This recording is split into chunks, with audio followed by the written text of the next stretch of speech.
आज के newspaper the Hindu का फर्स्ट हेडलाइन है, वो डील करता है अबाउट ईडी। ईडी का मतलब होता है डायरेक्टरेट ऑफ इन्फोर्समेंट।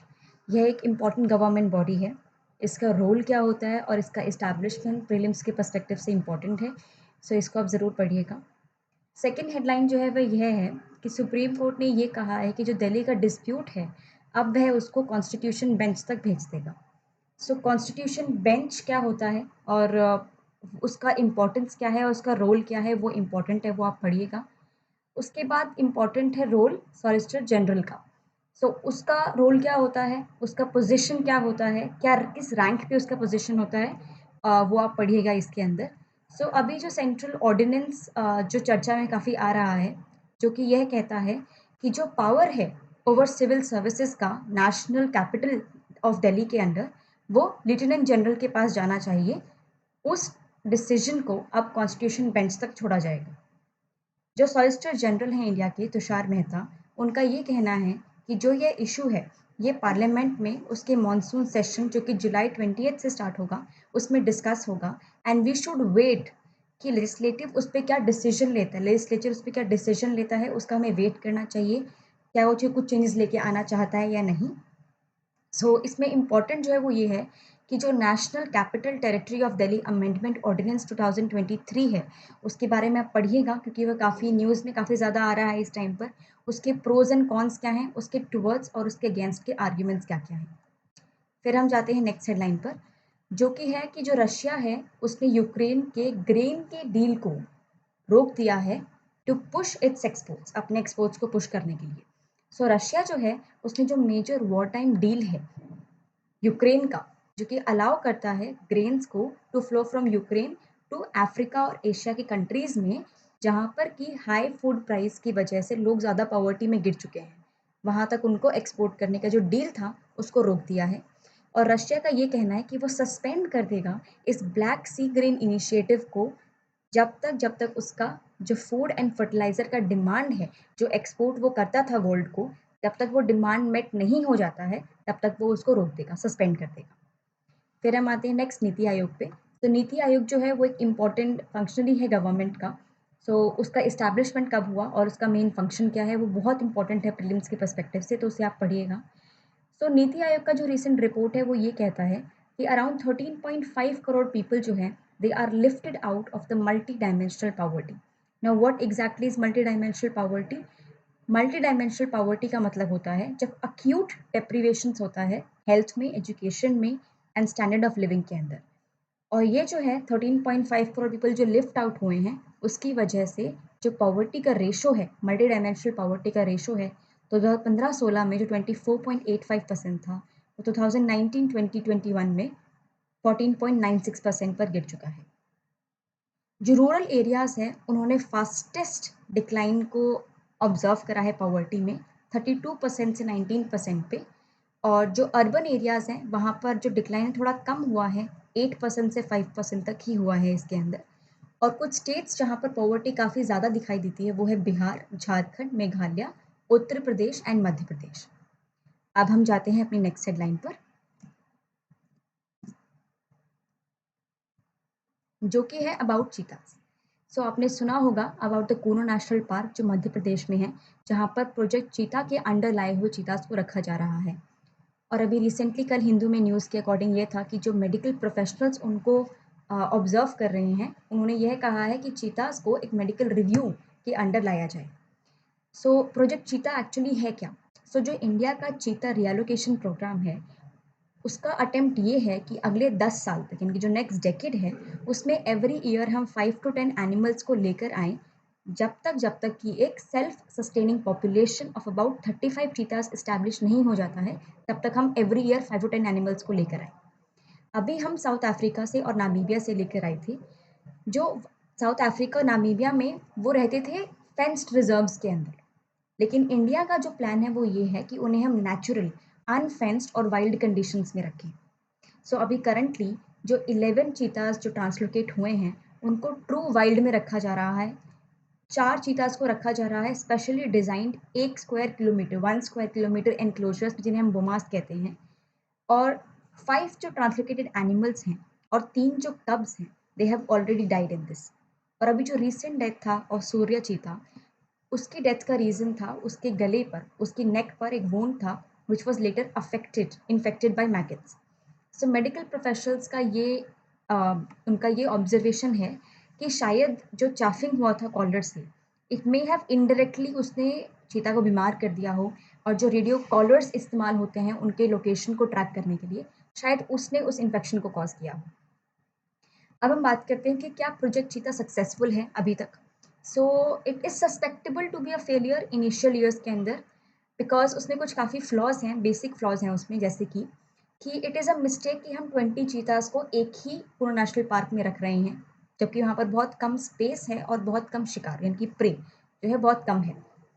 फिर जो सेकेंड रीज़न है वो ये है कि जो चीतास हैं, अगर हमने क्योंकि एक्सटेंडेड पीरियड्स तक क्वारंटीन में रखा है, सो वो उनकी जो अडेप्टिव कैपेबिलिटीज़ होती है कि वो किसी एनवायरनमेंट में अडेप्ट करें, वो काफ़ी डिक्रीज़ हो गई हैं, और उसके से उन्हें साइकोलॉजिकली एडजस्टमेंट प्रॉब्लम्स फेस करने पड़ रहे हैं। उसके बाद एक और रीज़न ये भी है कि चीतास जो है वो काफ़ी डेलिकेट एनिमल्स होते हैं, एंड वो ज़्यादा फिटली इंजर हो जाते हैं वाइल्ड के अंदर रहने में। उसके बाद ये प्लान भी बनाया जा रहा है इस प्रोजेक्ट को सक्सेस करने के लिए कि शायद एक सेकंड रिजर्व बनाया जाए गांधी सागर मध्य प्रदेश के अंदर, एंड ऑल्सो एक चीता रिहेबिलिटेशन सेंटर बनाने का भी प्लान चल रहा है। अब हम जाते हैं नेक्स्ट हेडलाइन पर, जो कि है अबाउट यूएस। सो यूएस ने डिसाइड करा है कि वो 105 एंटिक्विटीज़ को इंडिया को हैंड ओवर कर देगा, and both US and India, these both countries are working towards preventing जो इलीगल ट्रैफिकिंग है उसको प्रिवेंट कर रहे हैं of cultural artefacts from India to US. So India and US जो है, they have agreed to work for a cultural property agreement. यह एक डायनामिक बाईलेटरल कोलैबोरेशन होगा homeland security and law enforcement agencies में of both the countries. जो ये artefacts हैं, ये 2/3 सेंचुरी सीई से 18th 19th सेंचुरी सीई तक से रिलेटेड हैं, और ये टेराकोटा, स्टोन, मेटल और वुड से बने हैं, एंड इनमें से 50 जो हैं उनका रिलीजियस सिग्निफिकेंस है। हमने पास्ट रिकॉर्ड में भी देखा है कि 2016 में 16 आर्टिफैक्ट्स हैंड ओवर किए गए थे, 2021 में 157 हैंड ओवर किए गए थे, एंड 2022 के अंदर 307 एंटिक्विटीज़ को हैंड ओवर किया गया था। सो काफ़ी ज़्यादा इम्पोर्टेंस जो है वो दिया जा रहा है इंडिया के रिलीजियस और कल्चरल इनहेरिटेंस को, and that is why US is respecting that, और वो हैंड ओवर कर रहा है एंटिक्विटीज जो कि इनलीगली इंडिया से यूएस तक पहुंचाई गई थी। फिर हम जाते हैं नेक्स्ट हेडलाइन पर, जो कि है सुप्रीम कोर्ट ने यह बोला है मणिपुर सरकार को कि आप अप्रोच कीजिए हाई कोर्ट को अगेंस्ट इंटरनेट रिस्टोरेशन, क्योंकि सुप्रीम कोर्ट का ये कहना है कि जो इंटरनेट अगर आप रिस्टोर कर दोगे, सो उसमें रिस्क है उसके मिसयूज़ होने का, जो कि फर्दर वायलेंस को इंस्टिगेट कर सकता है, बिकॉज सिचुएशन जो है स्टेट में काफ़ी फ्रीक्वेंटली चेंज हो रही है।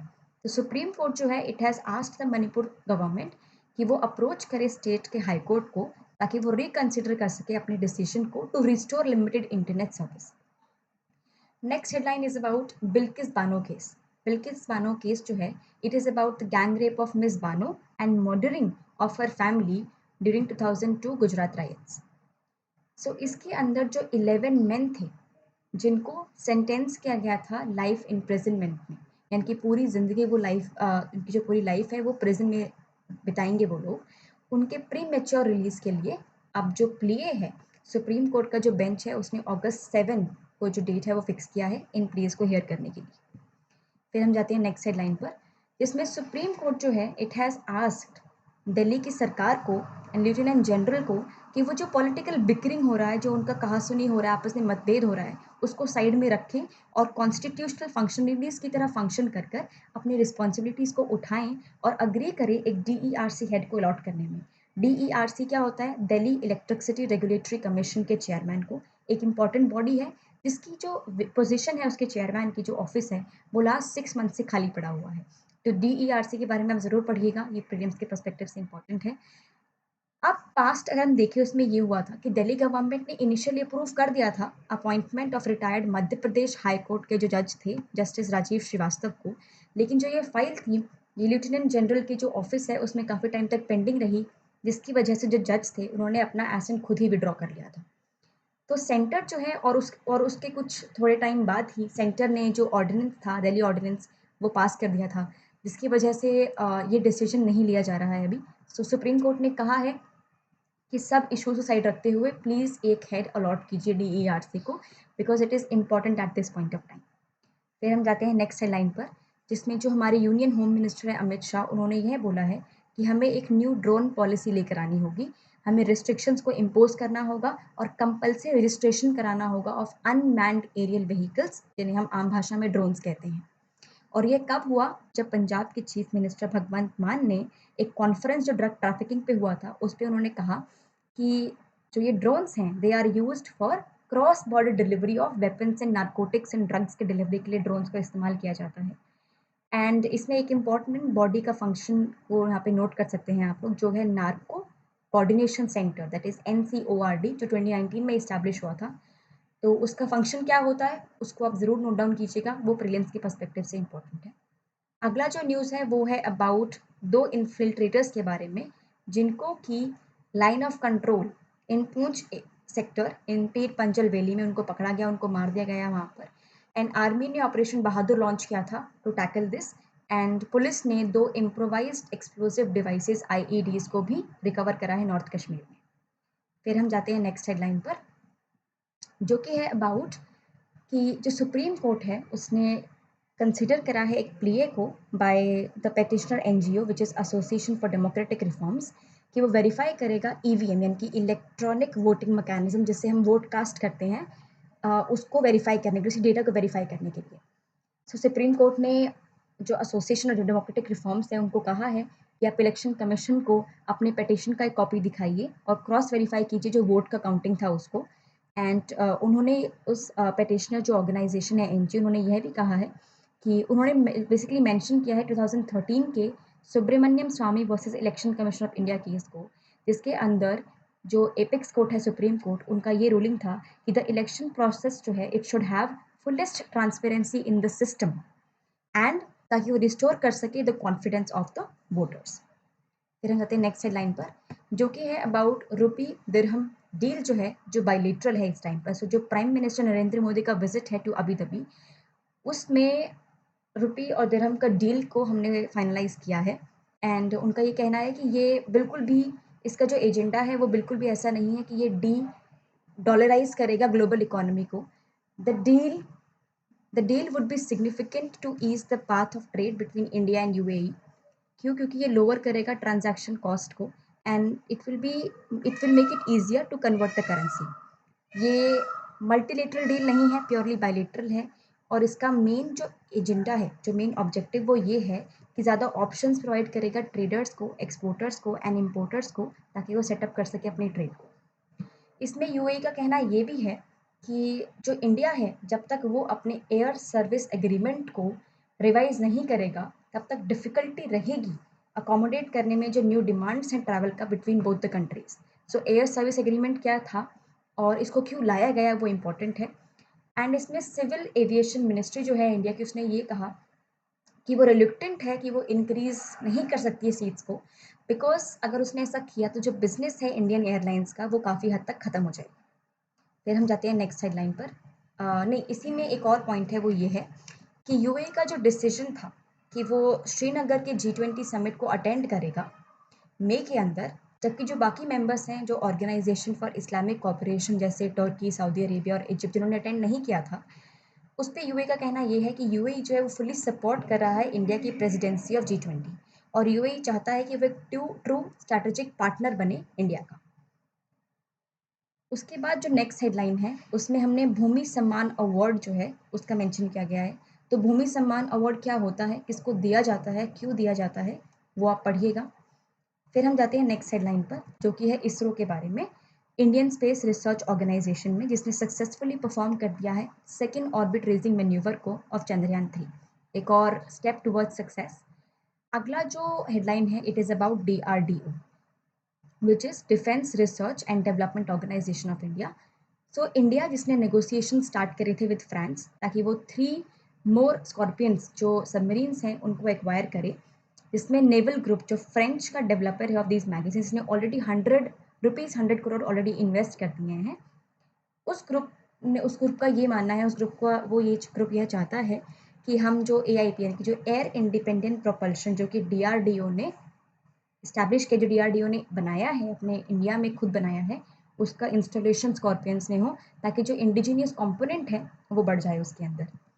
फिर हम जाते हैं नेक्स्ट हेडलाइन पर, जो कि रेलवेज के बारे में है कि 35 DRM मतलब डिविजनल रेलवे मैनेजर्स जो हैं उनका शिफ्ट कर दिया गया है। They are shifted in the reshuffle in the railways. So in total 70 divisions होते हैं और हर एक डिविजन जो है वो एक DRM उसको हेड करता है। तो 70 को एक साथ रीशफल करना पॉसिबल नहीं है, तो पहले हमने हाफ यानी कि 35 को रीशफल किया है रेलवे मिनिस्ट्री ने। फिर हम जाते हैं नेक्स्ट हेडलाइन पर, जो कि है अबाउट RBI। सो RBI क्या होता है? रिजर्व बैंक ऑफ इंडिया, जो कि इंडिया का सेंट्रल बैंक है। सो इसके बारे में आप पढ़िएगा कि RBI का मेन फंक्शन क्या होता है। ऐसे कुछ मेन फंक्शन होते हैं जो कि डील करते हैं with public, with government, with the foreign currency. So बहुत इंपॉर्टेंट है, इसको आप पढ़ सकते हैं। सो जो RBI है उसका ये कहना है कि अगर हमें रुपी रेट को इंक्रीज़ करना है और उसको ईजियर बनाना है, सो वो एक डिटेल SOP निकालेगा फॉर बैंक्स। सो क्योंकि काफ़ी ज़्यादा प्रॉब्लम्स फेस हो रहे थे एक्सपोर्टर्स को because of the rupee based trading mechanism foreign trade के अंदर। सो जो RBI है वो एक SOP यानी कि एक स्टैंडर्ड ऑपरेटिंग प्रोसीजर निकालेगा बैंक को, जो कि प्रूफ प्रोवाइड करेगा of any kind of inward remittances जो एक्सपोर्टर्स को चाहिए होते हैं। जो एक्सपोर्टर्स हैं उन्होंने अप्रोच करा है, कुछ एक्सपोर्टर्स ने FIRC को, फॉरेन इनवर्ड रेमिटेंस सर्टिफिकेट जो है, जो एक बैंक दूसरे बैंक को नहीं भेज पा रहा है because of some reason, and इसकी वजह से जो इलेक्ट्रॉनिक बैंक रियलाइजेशन सर्टिफिकेट्स हैं EBRCs, उसमें कुछ प्रॉब्लम फेस हो रहा है बिकॉज वो वैलिडेट करते हैं कि कोई भी काइंड ऑफ पेमेंट किसी भी एक्सपोर्टर ने किया है। सो क्योंकि उसमें प्रॉब्लम्स फेस हो रहे हैं, इसीलिए बैंक जो RBI है वो एक डिटेल SOP निकालेगा यानी कि एक स्टैंडर्ड ऑपरेटिंग प्रोसीजर निकालेगा बैंक्स के लिए, ताकि वो इंक्रीज कर सके एंड ईज कर सके रुपी ट्रेड को। फिर हम जाते हैं नेक्स्ट हेडलाइन पर, जो कि ये है कि जो टोमेटो के प्राइसेस में स्पिल ओवर हुआ है बिकॉज ऑफ क्रॉप डैमेज, जो ये बदलता हुआ वेदर है उसके से, और जो पेस्ट अटैक्स हुए हैं उसके से जो टोमेटो में जो प्राइस राइज हुआ है वो एक मेजर कॉज है, कंसर्न है इन्फ्लेशन का। सो इन्फ्लेशन क्या होता है? जब जनरल प्राइस लेवल इंक्रीज हो जाता है।